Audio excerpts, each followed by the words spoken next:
Buenas noches con todos. Muchas gracias por su asistencia. En esta oportunidad vamos a presentar la conferencia por el doctor Ewik Neciusu como parte de la semana de aniversario del segundo encuentro científico CEGEN.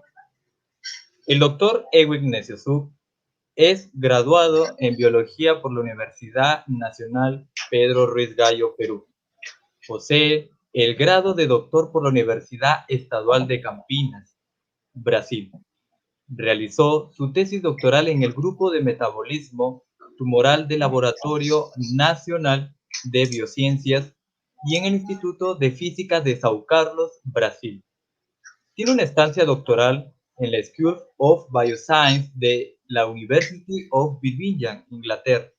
Además, tiene experiencia en el estudio estructural de proteínas solubles y de membrana usando técnicas como cristalografía y criomicroscopía electrónica.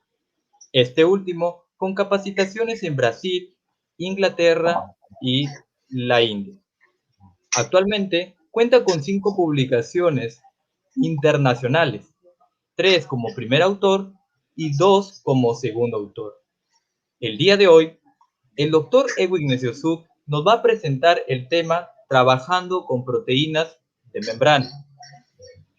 Entonces, lo dejamos con el doctor Ewik Neciusu para escuchar su presentación.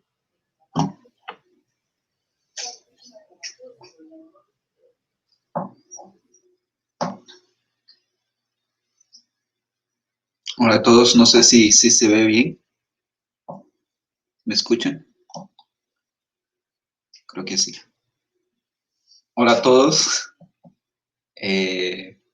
¿Puedo comenzar? Bueno, primero quiero agradecer al grupo CEGEN, ¿no? Gracias por la invitación a este encuentro científico. No sé si muchos saben, pero yo fui uno de los fundadores de este grupo CEGEN y me da mucho gusto que siga andando, ¿no? Siga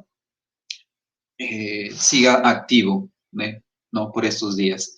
El trabajo que voy a presentar hoy es un poco más de lo que yo trabajo en lo que hice en mi doctorado, ¿no? Que es trabajar con proteínas de membrana.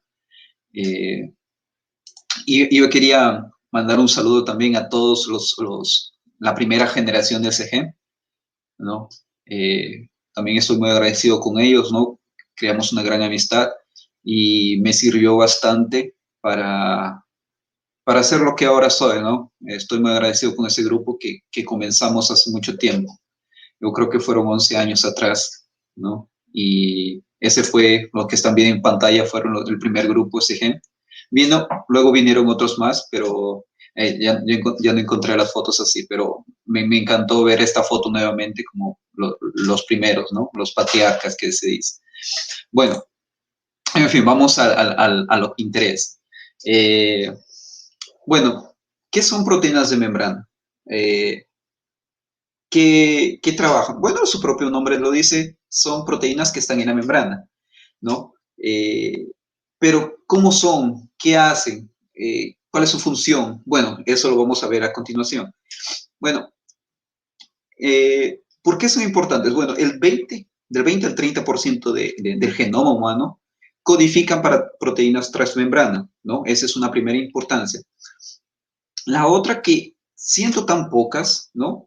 Ellas son los principales blancos terapéuticos para el desarrollo de fármacos, ¿no? Entonces, las proteínas son tan importantes para el desarrollo de la industria farmacéutica. ¿Dónde se encuentran? Se encuentran en membranas celulares y de organelos. También se encuentran en las envolturas, ¿no? De los virus, ¿no? Donde hay membranas generalmente. Aquí yo tengo 2 links donde ustedes pueden encontrar varias estructuras de proteínas de membrana. La primera es como un repositorio de proteínas de membrana, ¿no? Y donde ustedes van a encontrar una clasificación sobre como proteínas monotópicas, proteínas de tipo beta barra, y de tipo alfa, ¿no? De hélices alfa. Ustedes pueden buscar, de acuerdo a una clasificación que ellos tienen, pueden buscar hasta un tipo específico de proteínas de membrana. Entonces, aquí les muestro un primer repositorio, un primer, como se dice, un base de datos, ¿no? De proteínas de membrana. Y acá hay otro que me pareció muy, muy interesante con proteínas de membrana, que es una base de datos de proteínas de membranas que son colocadas, que son embebidas en una bicapa lipídica, ¿no? Y hay varios estudios con dinámica molecular. Entonces, me parece muy interesante. Aquí hay dos links que ustedes, si quieren conocer más de proteína de membrana, aquí están los dos links. Bueno, sigamos. ¿Para qué son importantes las proteínas de membrana? Primeramente, porque transportan nutrientes, porque permiten el transporte, ¿no?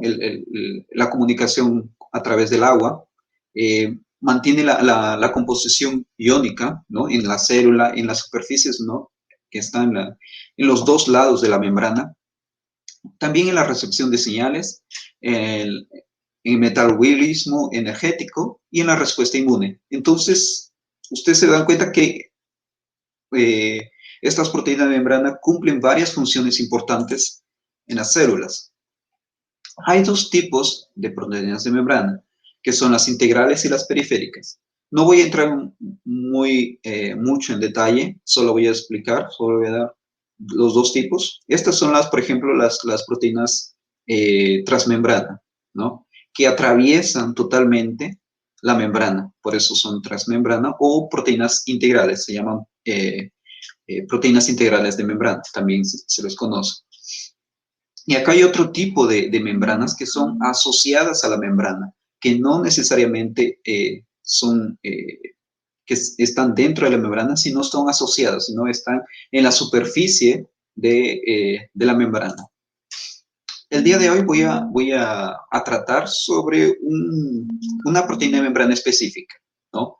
Que es la que yo trabajé durante mi doctorado, que es un transportador de piruvato. Ese transportador de piruvato, ¿dónde se encuentra? Se encuentra en la membrana interna de la mitocondria. Recuerdan que yo les dije que está en las membranas, ¿no? En la membrana. Bueno, de los organelos y de las células. Esta está específicamente en la mitocondria y en la membrana de la mitocondria. Y no solamente en la membrana, sino la membrana interna de la mitocondria. Entonces, aquí tenemos nuestro Mitochondrial Powder Carrier Complex, que es a partir de ahora voy a llamar de MPC, ¿no? Entonces, vamos a ubicarle aquí. Este trabajo que me llevó todo mi doctorado, podemos ver que esta proteína de membrana está formada por dos subunidades, ¿no? Una que se llama MPC1 y la otra que se llama MPC2, ¿no? Esta es una imagen, fue hecha por este programa Proter, que ustedes también pueden entrar en este programa, y él básicamente predice las hélices transmembrana de una secuencia que ustedes le coloquen, una secuencia de aminoácidos, y este programa les va a dibujar, ¿no? Este esquema, indicándoles cuántas hélices transmembrana. ¿Se acuerdan que le dije que las proteínas atraviesan la membrana? Pues bueno, esta proteína de membrana es una proteína de membrana integral, ¿no? Y que atraviesa la membrana. Solo que estas dos subunidades que conforman este transportador de piruvato, MPC, una de ellas contiene dos hélices transmembrana, según la predicción, y la otra contiene tres hélices transmembrana, ¿no? Ahí comenzamos con una primera diferencia entre las dos hélices transmembrana. Ustedes pueden usar incluso hay otros, ¿no? Otros programas que ustedes pueden usar para predecir las hélices transmembrana. Inclusive ustedes pueden encontrar una secuencia y predecir si no es una proteína de membrana o no. Primero, ¿qué hicimos, no? Porque, bueno, yo tengo la secuencia, pero ¿cómo voy a llegar a estudiar toda esa proteína de membrana? Bueno, tenemos la secuencia de esa proteína Entonces, ¿qué es lo que hicimos? Hicimos un alineamiento, ¿no?, de varias especies, tanto de MPC1, que es la primera proteína, y de MPC2. Alineamiento, ¿qué significa? Una comparación, ¿no?, de varias secuencias de la misma proteína, secuencias de aminoácidos, solo que utilizamos varias secuencias de otras especies, no solo de humano, sino de Galios galeos, Arabidopsis thaliana, Saccharomyces, Neurospora crassa, Saccharomyces pombe, Caenorhabditis elegans, ¿no? Y otras especies más, ¿no? Entonces hicimos un alineamiento para definir con qué secuencia vamos a estudiar. Bueno, yo empecé a estudiar, bueno, cuando llegué al proyecto ya estaban estas secuencias, entonces empecé a trabajar con cada una de ellas, ¿no? De humano, de gallina, de arabidosis, de plantas, de nematodes, de mosquito. Entonces, yo empecé a trabajar con cada uno. ¿Cómo trabajar? En clonar, empezar a clonar cada secuencia de cada secuencia en un vector de expresión. Para trabajar con proteína de membrana tienes que saber una cosa. El vector va a influenciar mucho en los resultados que te obtengas. Por ejemplo, nosotros usamos un vector de expresión de levadura. ¿Por qué? Porque, bueno, después de hacer todo ese screening, ¿no?, nosotros decidimos, después de hacer varios screening, nosotros decidimos trabajar con el de humano, que nos daba mucha mayor expresión. Pero ¿cómo definimos eso? Expresamos todas las MPC de humano en este vector de levadura. ¿Y por qué? Porque al ser un gen de humano, un gen de mitocondrial, ¿no?, un gen de mitocondrial, sería ideal que tú expreses esta proteína en un tipo de especie, en un vector de expresión que tenga también una mitocondria. ¿Y qué sistema de expresión existe que tenga mitocondria? Esa es la levadura. Entonces, utilizamos esta secuencia, ¿no?, esta levadura para expresar nuestro vector conteniendo nuestro gen, ¿no?, porque es una proteína mitocondrial. Entonces, ¿qué es lo que hicimos? Expresamos tanto MPC1, ¿no?, y MPC2 juntos en el mismo vector. Pero ¿para qué usamos un solo vector? Solo que usamos un vector bidireccional. Este vector bidireccional va a expresar nuestras dos unidades, uno de este lado y otro del otro lado. Entonces va a expresar nuestras dos unidades. Una conteniendo un tag para purificación de una cola de histidina y la otra una proteína fluorescente. Con tal que si estas dos proteínas son juntas, nosotros podemos ver fluorescencia, ¿no?, a través de esa proteína. Hicimos varias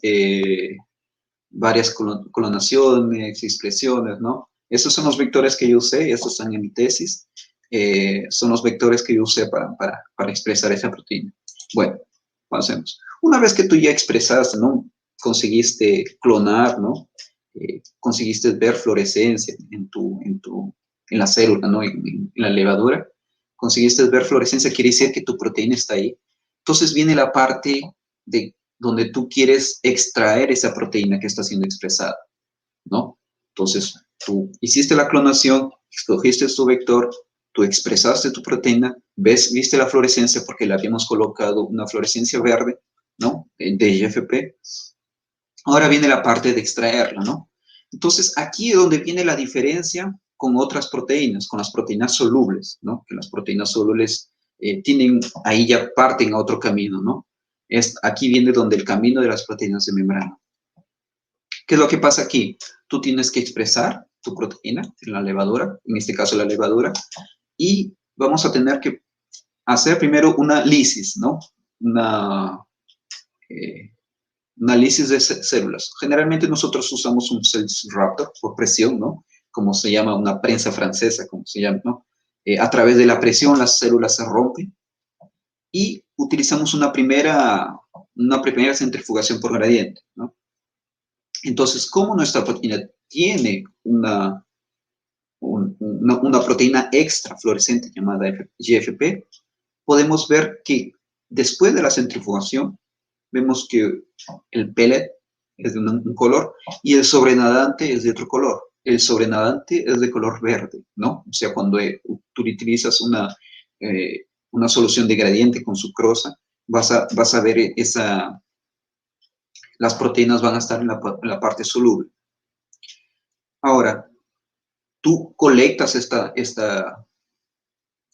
porción soluble, esta porción de sobrenadante, y luego haces una segunda centrifugación, pero esta vez una ultracentrifugación.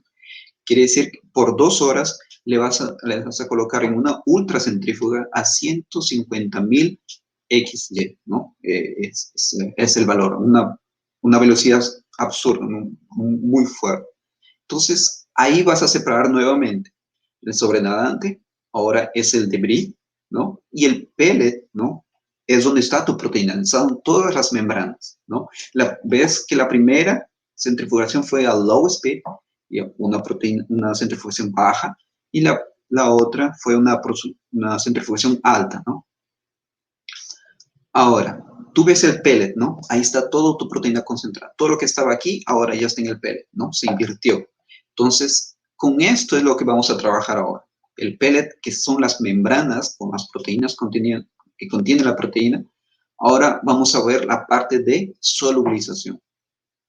¿Cómo es la solubilización? Agregando detergentes. Los detergentes son muy usados, ampliamente usados para purificar proteína de membrana, ¿no? Estos detergentes van a romper la membrana, extraer, liberar la proteína de la membrana y los detergentes ingresan, ¿no? En vez de la membrana, ¿no? Simulando la membrana en la proteína, ¿no? Y a partir de ahí, a partir del tag que le habíamos colocado inicialmente, podemos iniciar la purificación. ¿Qué tipos de detergentes? Hay muchos tipos de detergentes que hemos usado, ¿no? Generalmente el más conocido es el DDM, ¿no? Es un maltodextrin. Se utiliza mucho en la purificación de proteínas de membrana. Hay una diversa clasificación de estos detergentes, los aniónicos, no aniónicos, catiónicos, anfotéricos, ¿no? Y cada uno tiene una característica. No hay un protocolo exacto. No vas a ir, voy a usar DDM, porque esa proteína no funciona, una proteína no funciona igual que otra, ¿no? Por eso no hay un protocolo. Por eso trabajar con proteínas de membrana es un poco difícil, ¿no? Porque no hay un protocolo establecido. Hay unas líneas generales, ¿no? Que por ejemplo, estoy siguiendo yo, pero no te van a decir, eso funciona con tal detergente, eso funciona con ese otro detergente. No, es difícil, porque tú puedes cambiar detergente, puedes cambiar pH, puedes cambiar concentración de sal, igual que una proteína soluble, solo que esta vez con detergente. Ahora, ¿qué hicimos nosotros? Bueno, recuerdan que nosotros les había dicho que tenía una proteína fluorescente. Pues bueno, esa proteína fluorescente está aquí, ¿no? Indicando que nuestra proteína está siendo expresa, ¿no? Se está expresando. Y es de la levadura, ¿no? Observado en microscopía de contraste. Ahora, ¿qué es lo que hicimos nosotros? Ver si esa proteína tú ves que está expresando, pero ¿estará expresando en la mitocondria o no? ¿No? Esa es la primera pregunta que nosotros nos hicimos. Para eso utilizamos otra proteína fluorescente que se expresa generalmente en la membrana interna de la mitocondria, ¿no? Entonces, expresando las dos proteínas en la misma célula, cuando tú superpones esas dos proteínas, esas dos imágenes, tú ves una coloración amarilla, que quiere decir que ¿dónde está la proteína? Mi proteína es donde está la otra proteína fluorescente.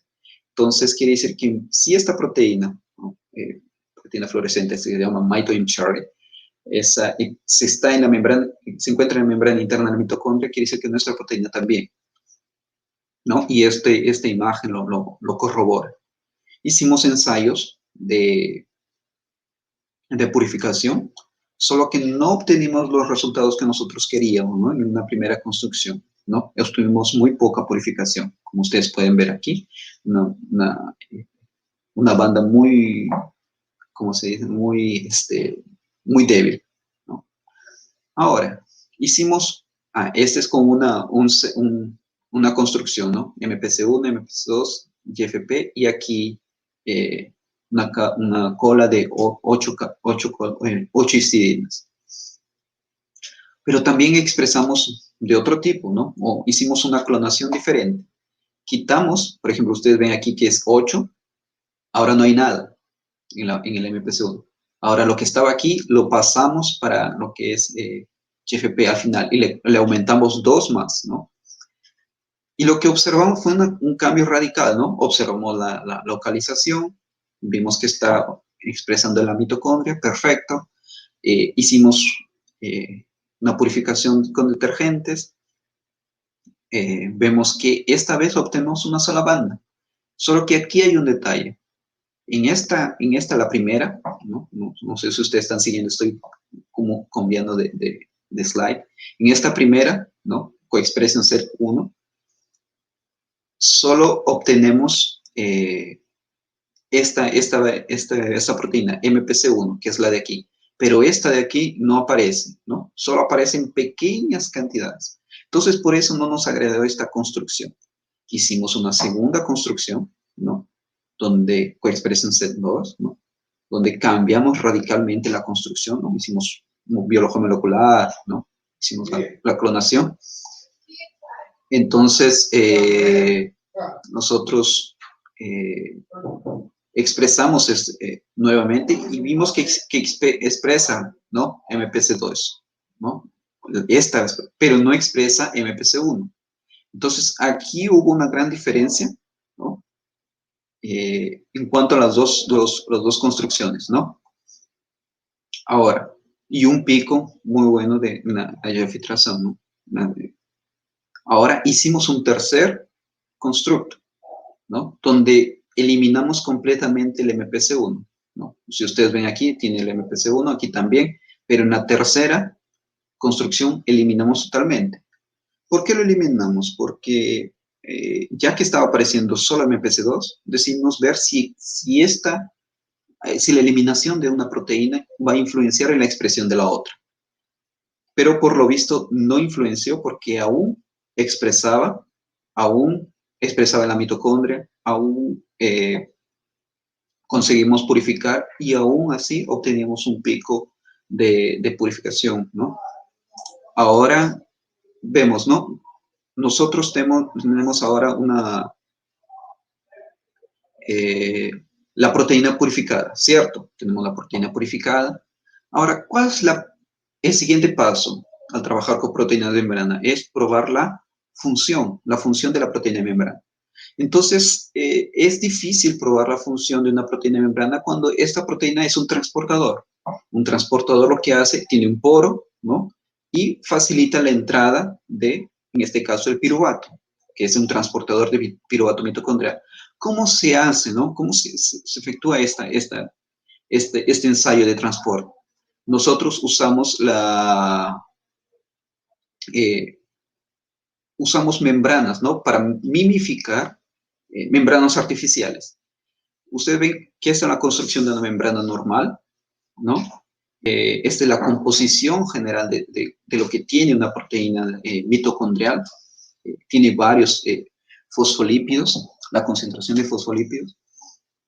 Entonces nosotros decidimos generar esta membrana, pero de manera artificial, de modo que nosotros podamos tener esto se llama liposomas, esa membrana artificial en donde podamos incrustar, ¿no? Colocar dentro de la membrana nuestro transportador y así evaluar el transporte, la actividad de nuestra proteína. Solo que hay diferentes tipos de vesículas, también se le llama vesículas, ¿no? Vesículas lipídicas, y nosotros decidimos trabajar con unas SV, ¿no? Small Unilamellar Vesicles.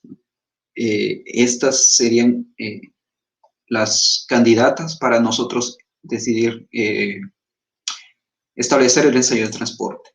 Bueno, y preparamos liposomas, preparamos estos membranas artificiales. Ustedes pueden ver aquí estos picos de preparación de liposomas. Estos son liposomas, no, estos son liposomas. Este es protoliposomas con una proteína. Cuando esta vesícula no tiene proteínas incrustadas, se llama liposomas. Cuando ya contiene una proteína incrustada, se llaman proteoliposomas.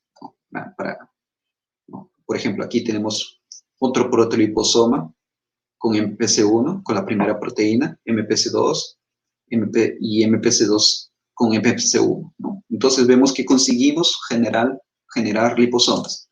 Solo que no todo fue así, ¿no? No todo es así. Inclusive en la parte de purificación nos demoró mucho tiempo para establecer un protocolo de purificación, ¿no?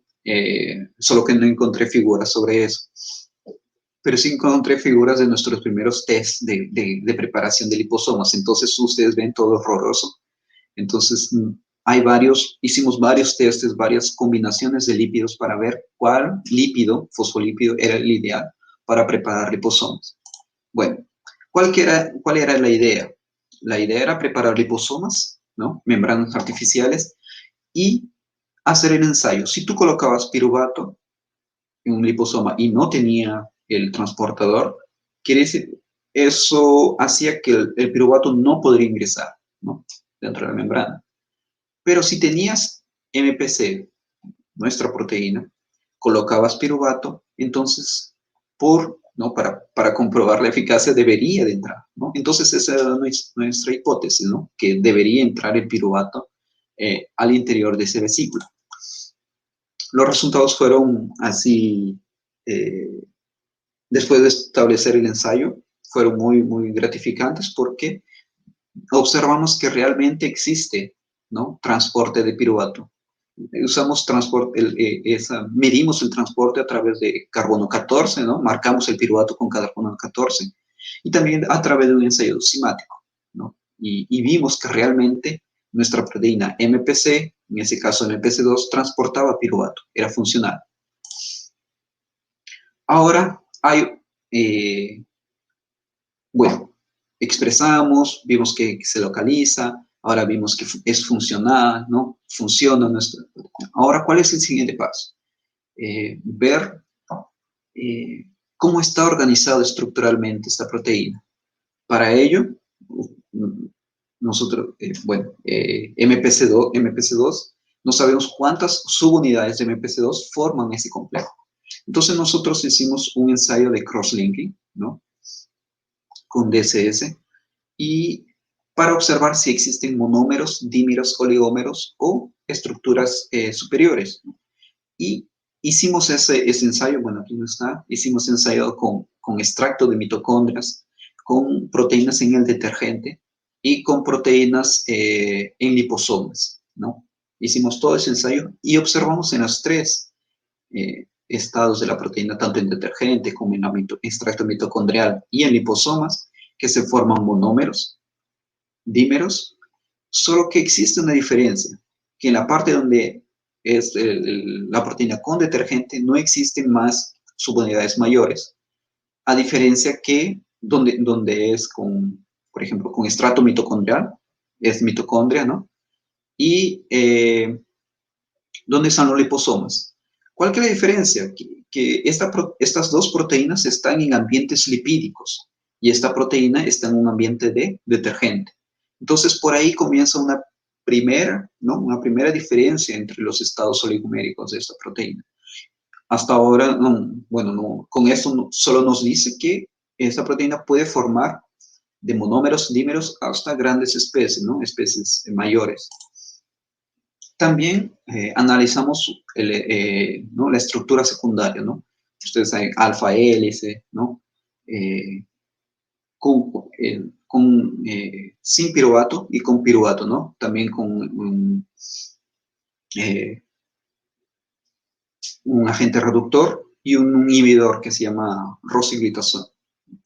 Entonces vimos que con piruvato la cantidad de alfa hélice, ¿no? La concentración, ¿no? El contenido de alfa hélice aumenta, ¿no? Se estabiliza con piruvato. Ahora pasamos a una parte donde es cristalización, ¿ya? Porque tú ya viste que es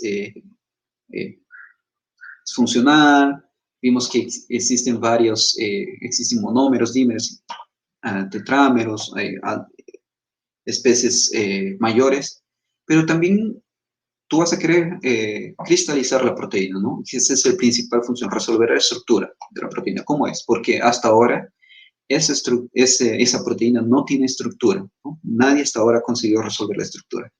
Entonces nosotros decidimos eh, evaluar varios detergentes. Como les mencioné anterior, para cristalizar existen varios detergentes también, ¿no? Y basados en su CMC, ¿no? Se llama Critical Mice Concentration. Nosotros purificamos esa proteína para cristalizar, ¿no? También hicimos ensayos así como la estructura secundaria anterior para también decidir con qué buffer, ¿no? Y con qué detergente y en qué concentración podemos trabajar en la cristalización. Y observamos que por aquí con UDM, ¿no? Existe, fíjese en el en la parte roja, la concentración de alfa hélices es mayor. Entonces nos focamos en las partes donde la alfa hélice es mayor, donde sería que nuestra proteína es más estable, ¿no? También, otra pregunta que llegó a nuestra cabeza, ¿cuál es el tamaño de esta proteína? Si bien esta subunidad, esa unidad de MPCOs es 15, aproximadamente 15 kilodalton, es muy pequeña, nosotros no sabíamos cuál era su organización, si existía más subunidades. Entonces, calculando el tamaño, podíamos calcular también cuántas subunidades tenía. Solo que los ensayos de Secumol, ¿no? Nos dijeron que esta proteína es monómero, es un monómero en detergente, ¿no? En los dos casos, purificados con UDM y purificados con DDM, ¿no? Con dos detergentes diferentes. Entonces nosotros pensamos, pero ¿cómo así? Una proteína de 15 kilodalton puede formar, sería capaz de formar un transportador, solo una subunidad. Entonces hicimos más ensayos de cristalización, ¿no? Esa quedó una pregunta así en stand-by. En paralelo hicimos ensayo de cristalización por LSP, Lipidic Cubic Phase, ¿no? Donde la proteína es envuelta en un ambiente lipídico, ¿no? Y después forma agregados. Agregados se ordena, se acumula ordenadamente y formando cristales, ¿no? Ese es un tipo de cristalización que solo ocurre con proteínas de membrana. Obtenimos cristales, solo que esos cristales no difractaron. Nos dijeron que probablemente esos cristales son de detergente y no de la proteína. Entonces ustedes ven que nosotros no estábamos obteniendo respuestas a nuestra. Eso es lo que acontece en cualquier proyecto de proteínas de membrana. No es tan fácil trabajar como les había dicho al comienzo, ¿no? Pero las técnicas son las mismas. Luego llegó una parte donde nosotros decidimos cambiar radicalmente la idea de cristalización, ¿no? Porque insistimos, no funcionó.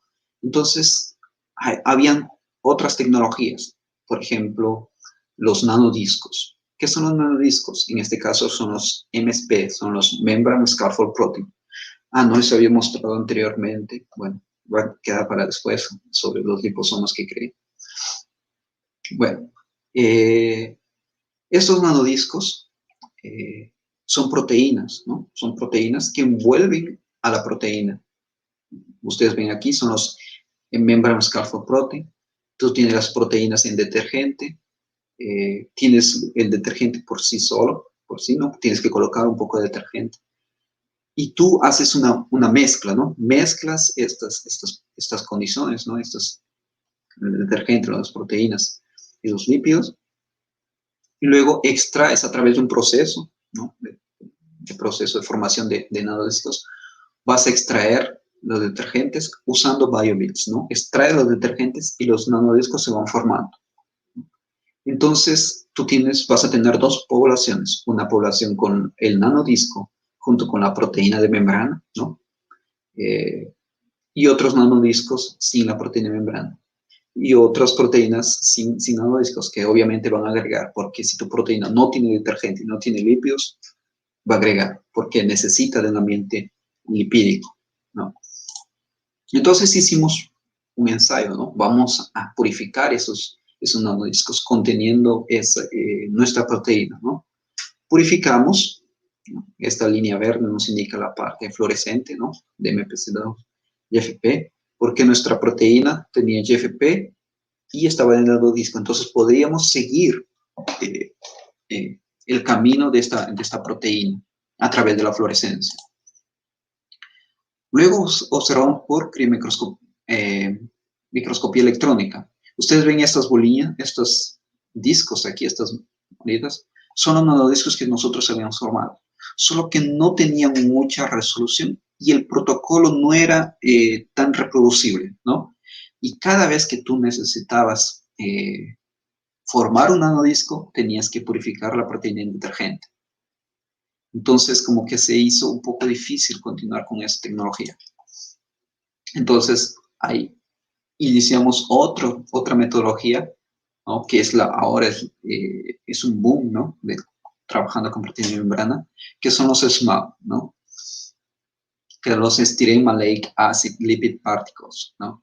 ¿Qué es lo que hacen? En realidad, estos son polímeros, ¿no? Estos polímeros ven la membrana, ¿no? Están en tu membrana con tu proteína. Estos polímeros van a rodear tu proteína y van a extraerla junto con todo, y los lípidos, junto con la membrana, junto con un pedazo de membrana, la van a extraer de la membrana en sí, ¿no? Entonces tú vas a tener varios, ¿no? Varios discos ya listos, unos con tu proteína, otros con otras proteínas, ¿no? Que no son tu target, ¿no? Pero la mayoría va a ser extraída, ¿no? Y a través de un proceso de purificación por afinidad, tu proteína debe tener un target, ¿no? Una cola de histidina, y podemos separar las que no queremos de las que son nuestro objetivo, ¿no? Entonces ya tenemos nanodiscos formados con nuestra proteína interior. Lo bueno de esta tecnología es que no necesita detergente. En ninguna fase de eso va a necesitar detergente. Luego nosotros observamos estas partículas, ¿no? En microscopía electrónica. Y vimos eso. No se ven tan bien, ¿no? Ustedes ven que son cualquier cosa, ¿no? Cualquier cosa, pero así son los nanodiscos, ¿no? También observamos por criomicroscopía electrónica. Lo analizamos y observamos que esas partículas estaban bien distribuidas en todo el grid, ¿no? Al final, ese es el proceso, ¿no? Nosotros colocamos los polímeros. Ustedes ven esta parte verde aquí, que es la proteína fluorescente. Eso es lo que sobró, la parte insoluble. Y esto después de que hicimos una concentración por IMAC. Y eso es nuestro pico, ¿no? Después de la purificación con estos polímeros. Al final conseguimos esta clasificación. No sé si ustedes tienen conocimiento un poco de lo que es criomicroscopía electrónica, ¿no? Pero en este caso usamos la criomicroscopía electrónica para tomar imágenes de estas partículas y hacer una clasificación de estas. Y estas imágenes nos da una hipótesis que nuestra proteína posiblemente, porque no continuamos más, porque decidimos, bueno, se acabó mi pasantía, ¿no? Entonces tuve que volver. Entonces, aún hay mucho más por investigar sobre esto. Es posible que tenga una organización de 4 subunidades. Ustedes están viendo aquí los 4 GFP, que significa una proteína con un GFP, ¿no? Si hay 4, entonces tendrían 4 GFP aquí. Esto fue publicado el año pasado, ¿no? Donde nosotros sugerimos que esto puede ser así y vemos, y también hacemos una revisión de todo lo publicado sobre esta proteína, ¿no? En resumen, ¿no? ¿Cómo es trabajar con proteína de membrana?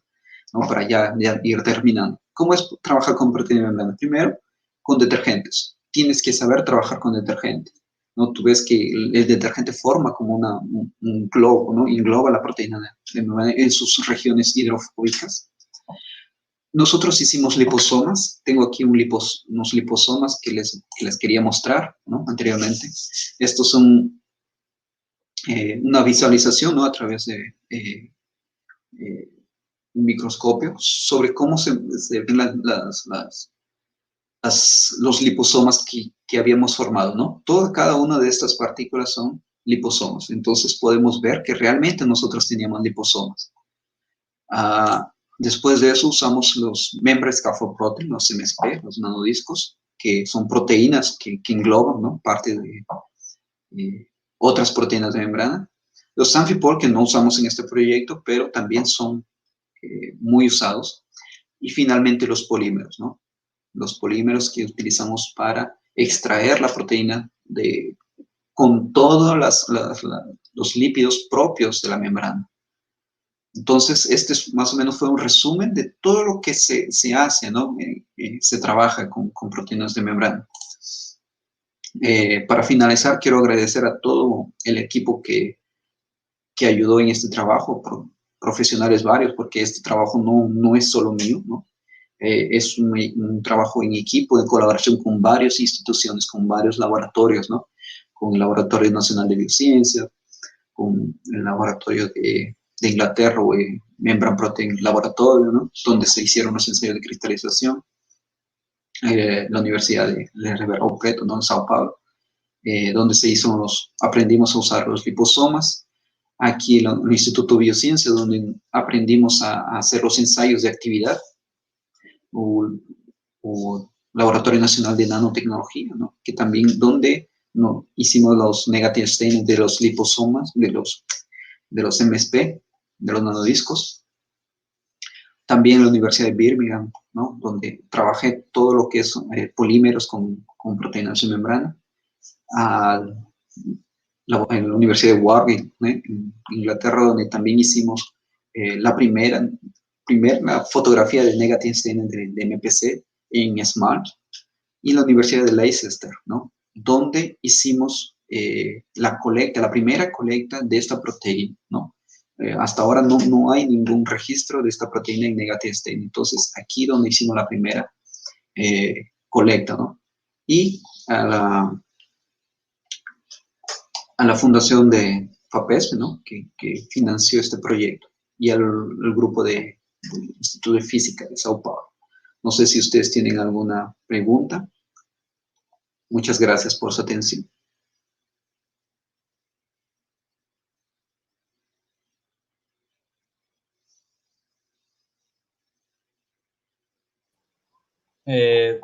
Muchas gracias, doctor Edwin Esesú, por la ponencia. Está muy interesante. Bueno, hay algunas preguntas que han dejado por vía Facebook. Lo voy a mencionar.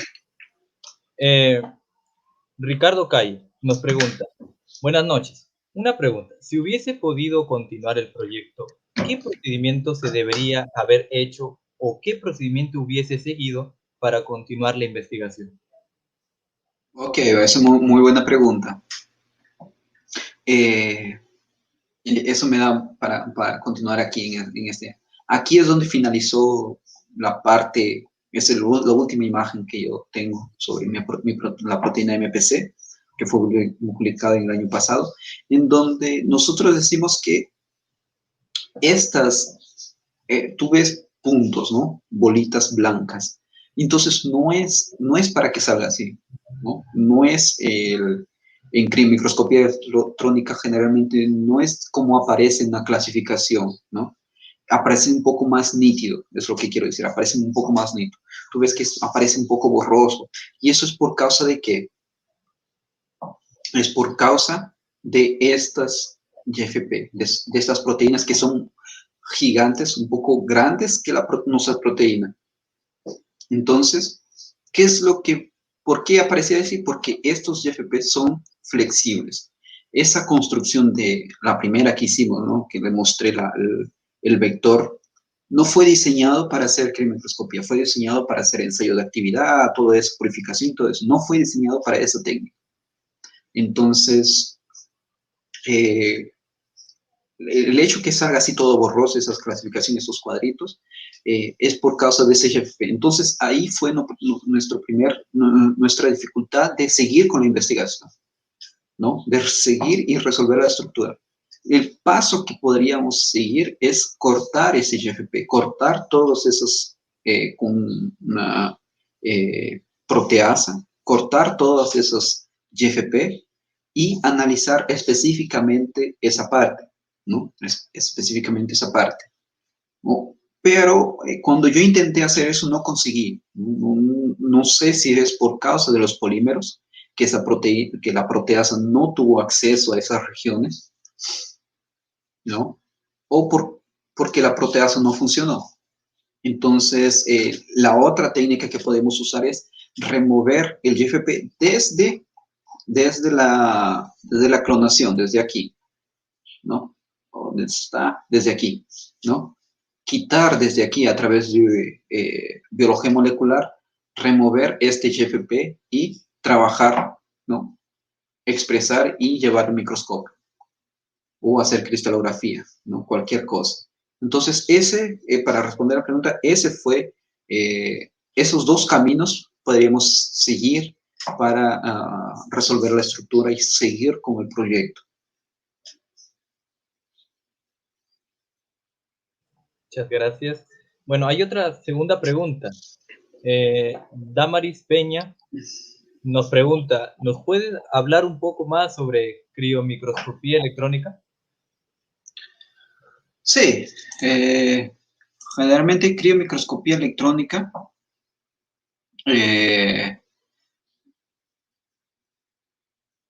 es una técnica que apareció en paralelo a lo que es no en paralelo, apareció en paralelo junto con la cristalografía, ¿no? Ustedes ya deberían haber escuchado de la cristalografía de proteínas, ¿no? Ya pueden haber escuchado sobre la cristalografía que necesita que la proteína esté cristalizada, ¿no? Necesita un cristal, necesitas que tú purifiques la proteína y que esté en un cristal, después esta difracta, después tú colectas las imágenes, este padrón de difracción, luego la procesas y obtienes la estructura, ¿cierto? Solo que la criomicroscopía electrónica aparece como una solución para esas proteínas que no pueden ser cristalizadas, ¿no?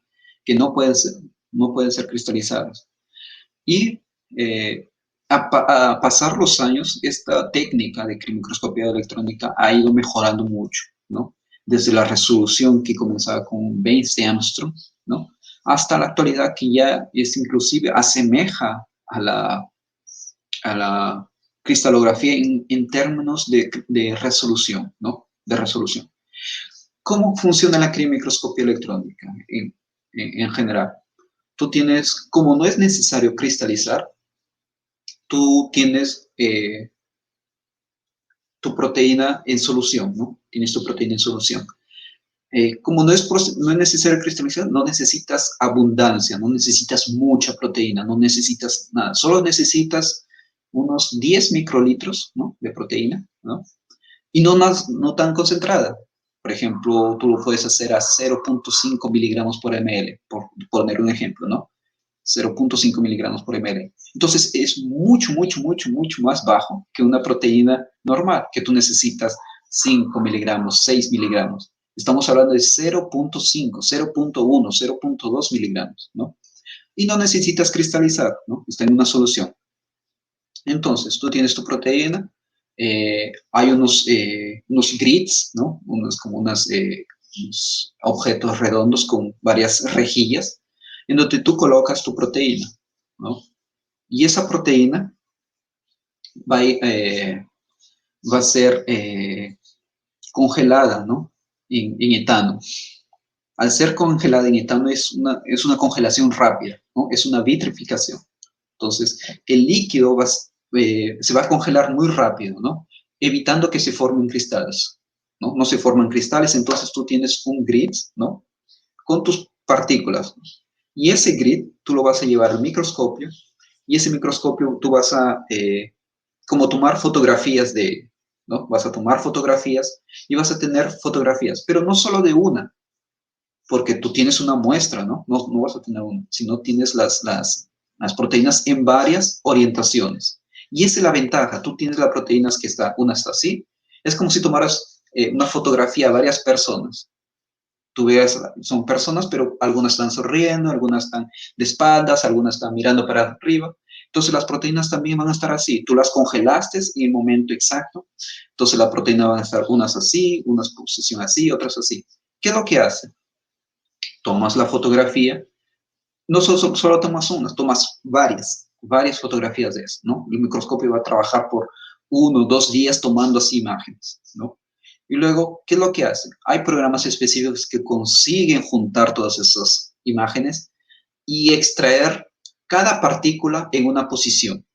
Y no solo eso, van a buscar en todas las imágenes cosas parecidas. ¿Entendés?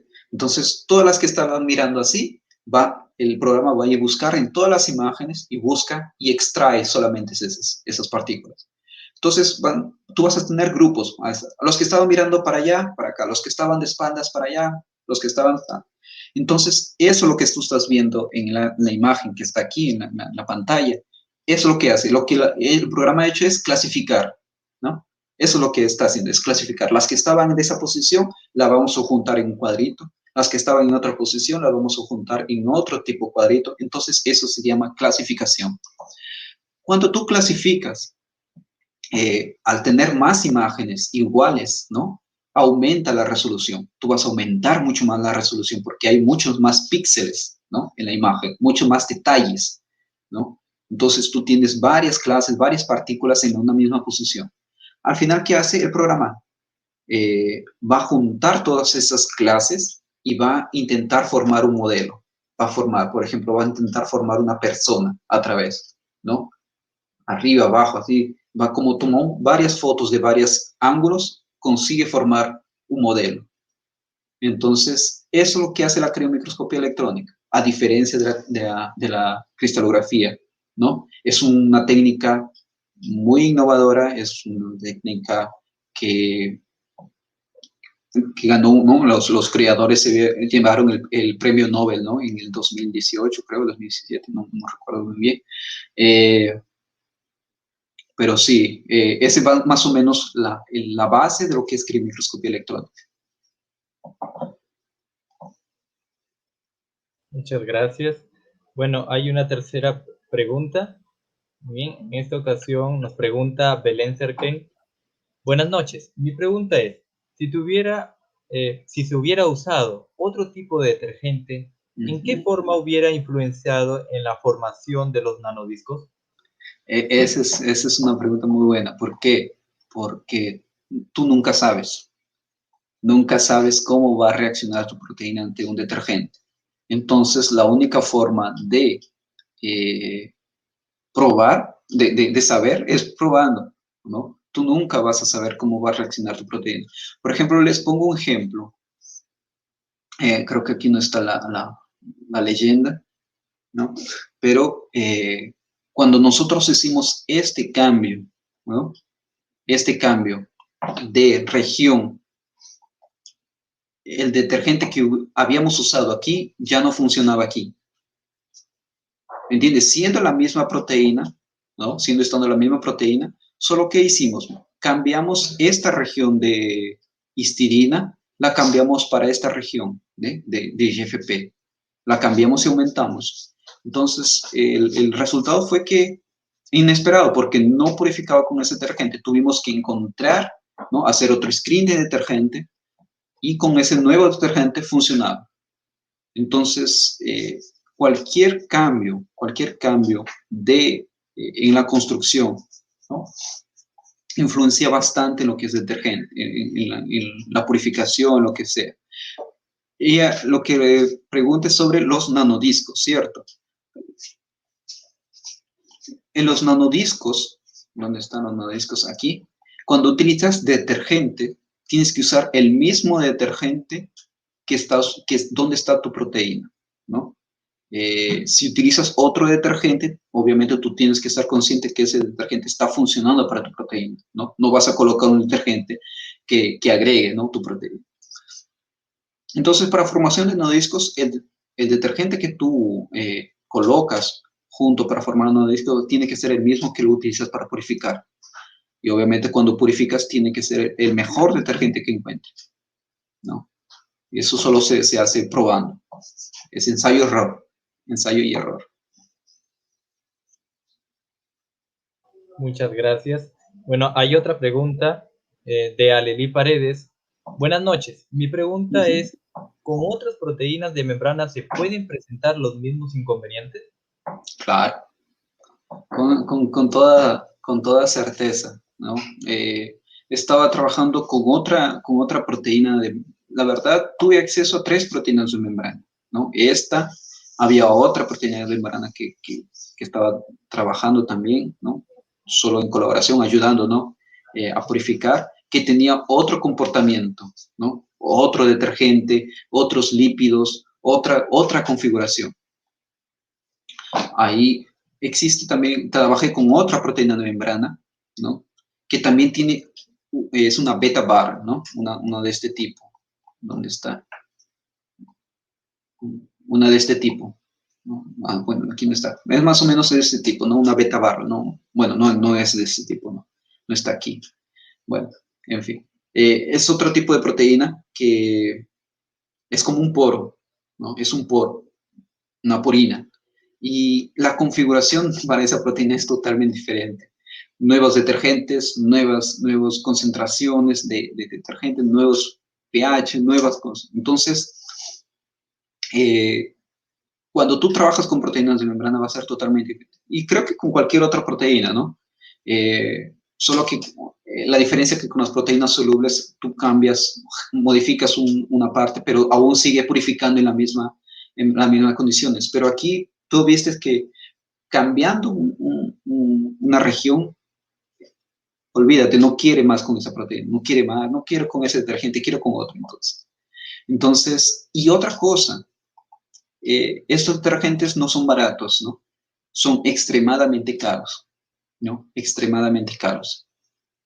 No hay forma de que tú puedas darte el lujo de hacer varios ensayos con estos detergentes, ¿no? Entonces tiene que ser, en un ensayo tienes que experimentar todos los detergentes en escala mínima, ¿no? Y ahí, tú sabes, y tienes que rogar, ¿no? Tienes que rogar que tu proteína no le guste un detergente caro, ¿no? Que le guste el detergente más barato, ¿no? Entonces tienes que rogar. Pero sí, vas a tener los mismos inconvenientes con este tipo de proteínas, tal vez unos menores, otros mayores, no sé.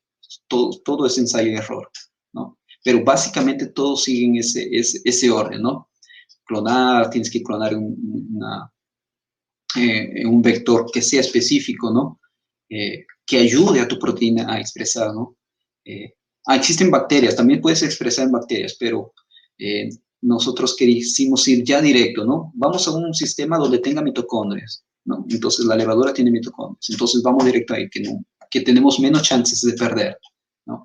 Y en cuanto a la criomicroscopía electrónica, también es una técnica muy cara, ¿no? Es una técnica también extremadamente cara y que aquí en Sudamérica solo existe un microscopio que está en Brasil, ¿no? Aquí en Brasil. Entonces, también es un tipo de tecnología cara. Muchas gracias. Bueno, para terminar, nos gustaría que nos menciones tu paso por el grupo de SGEN o algunas anécdotas que nos puedes compartir. Bueno, algunas anécdotas con SG.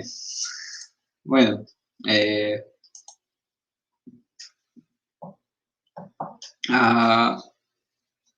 nosotros nos juntamos porque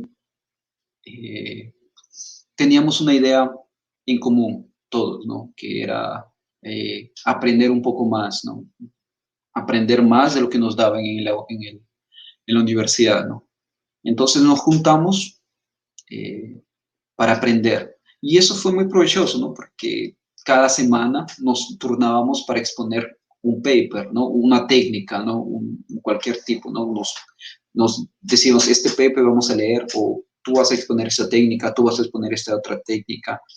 Entonces, era así, era un ciclo muy, muy bueno, porque salíamos a veces de las clases, teníamos reuniones y ya cada viernes teníamos que exponer para nosotros mismos. Luego expandimos esas cosas para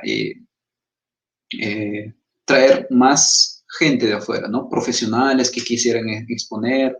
Luego hicimos cursos, ¿no? Hicimos cursos que, no sé, algunos recordarán, hay algunos afiches ahí por Facebook, no sé, antiguos de bioinformática, ¿no? De genómica, de cáncer, ¿no? Y la pasé muy bien con los chicos. Inclusive creo que un día nos propusimos trabajar, pasar una noche entera eh, practicando bioinformática, ¿no? Nos juntamos todos una noche, no sé si fueron todos, creo que fuimos 4 o 5, nos juntamos en la casa de Marco y nos pusimos a trabajar con lo que es bioinformática, ¿no?